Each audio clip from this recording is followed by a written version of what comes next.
एक दिन भगवान श्री चैतन्य महाप्रभु के माता जी बैठे थे तो काशी का बर्तने करते थे। तो चैतन्य महाप्रभु जी उनके चरणों में जाकर के भिक्षा मांगी, हे माता, आज मैं आपसे एक भिक्षा मांगता हूँ। भिक्षा क्या है कि एकादशी के दिन अन्न न खाओ, जिसका वर्णन चैतन्य चरितमृत में इस प्रकार आता है। एक दिन मातृपद करिया प्रणाम, प्रभु कहे माता मोरे देव एक दान। माता बोले ताई देव तुम जा मांगवे, प्रभु बोले एकादशी ते अन्न ना खाइबे।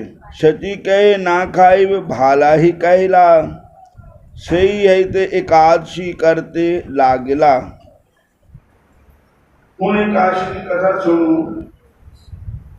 देवपुर अधिपति महाभागवत एक राजा हुए जिनका नाम था रूपमांगत। रूपमांगत ने अपने राज्य में एक सुंदर पुष्प उद्यान लगाया। वह उद्यान इतना मनोरम था कि लोगों के लिए वह एक दर्शनीय स्थान बन गया। उस उद्यान से स्वर्ग के देवता भी आकर वहां खिले हुए फूल तोड़ तोड़ करके ले जाते थे। परिणाम स्वरूप राजा को एक भी फूल मिलना मुश्किल हो गया था। फूलों के अभाव से वह उद्यान उजाड़ वीरान हो गया था। उद्यान की ऐसी दुर्दशा देखकर राजा बहुत उदास हो गया था। राजा ने चौकीदारों की संख्या बढ़ा दी थी, परंतु फूलों की चोरी होती रही। कोई ठोस परिणाम नहीं निकला। इसके अतिरिक्त अन्य बहुत सारे उपाय किए गए, कोई प्रभाव नहीं पड़ा, क्योंकि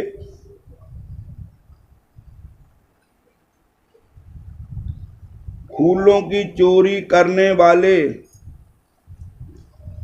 मनुष्य तो थे नहीं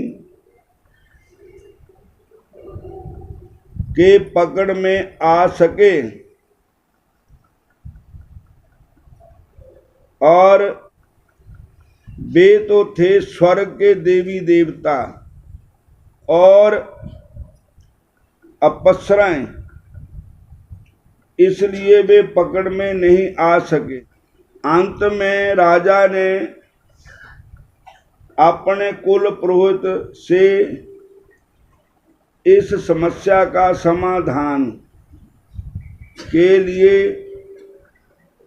कुछ करने की प्रार्थना की।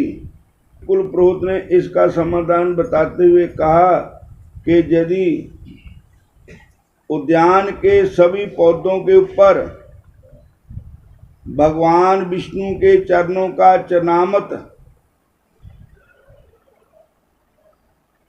संध्या के समय छिड़क दिया जाए तो संभव है कि चोरों को पकड़ा जा सकेगा। बोलो हरे कृष्णा हरे कृष्णा। रात्रि होने पर स्वर्ग के देवी देवता एवं अप्सराएं रोज की तरह उस उद्यान में, मतलब फूलों के बगीचे में उतर आए।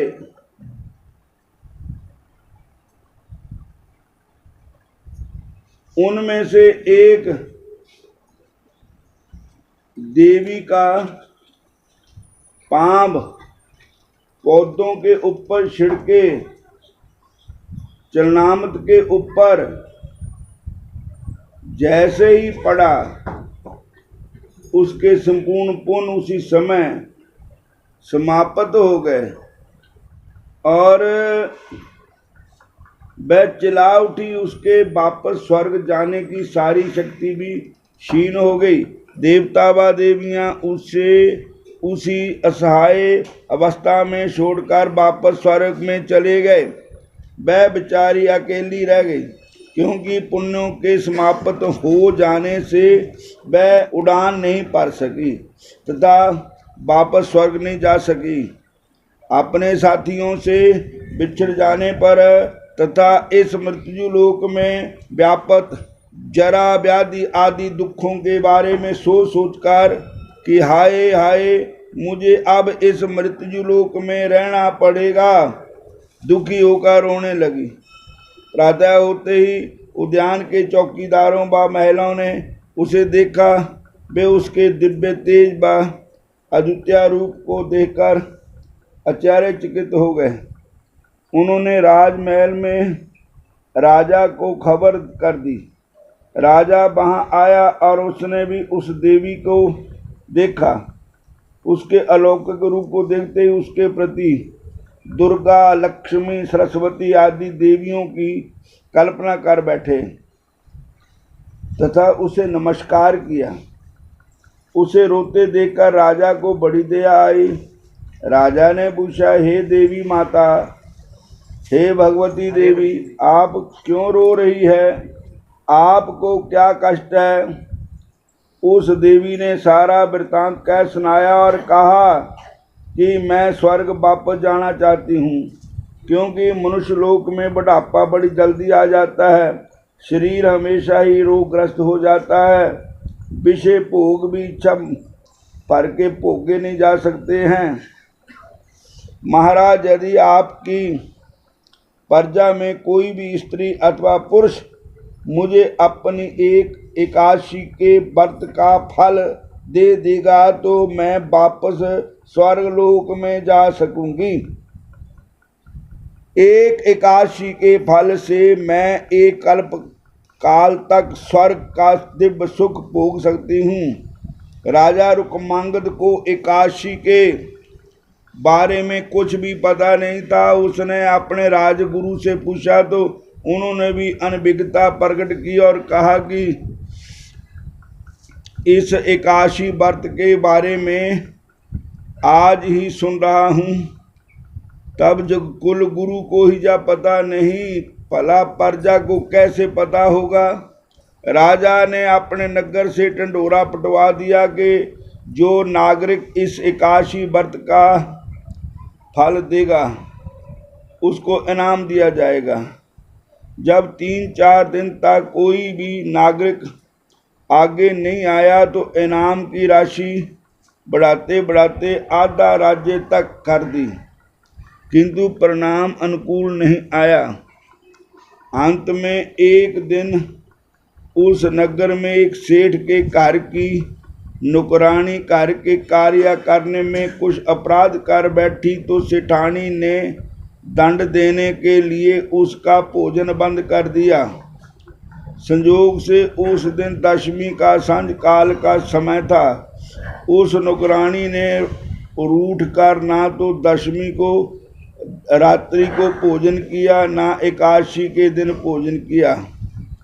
द्वादशी के दिन कहीं भूख के मारे मर ना जाए, इस भाव से उसे सुबह के समय भोजन करा दिया गया।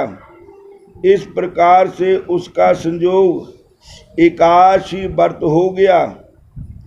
जब नगर सेठ को राज कर्मचारियों द्वारा राजा की घोषणा व इनाम के बारे में मालूम हुआ तो वह अपनी नौकरानी को लेकर राजा के सामने उपस्थित हुआ।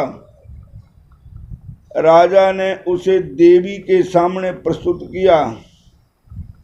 स्वर्ग की उस देवी ने उसे देखते ही घोषणा की कि अनजाने में जाने में भूल भुलेखे किसी ने एकादशी का व्रत किसी से हो गया हो, यदि वह अपना व्रत मुझे संकल्प पढ़कर दान में दे देंगे तो मैं व्रत के उस पुण्य प्रभाव से स्वर्ग लोक वापस जा सकती हूँ। तब राजा ने उस नौकरानी से संकल्प कराकर स्वर्ग की देवी को दिला दिया तो वह देवी राजा का धन्यवाद व आभार प्रकट करती हुई स्वर्ग को चली गई।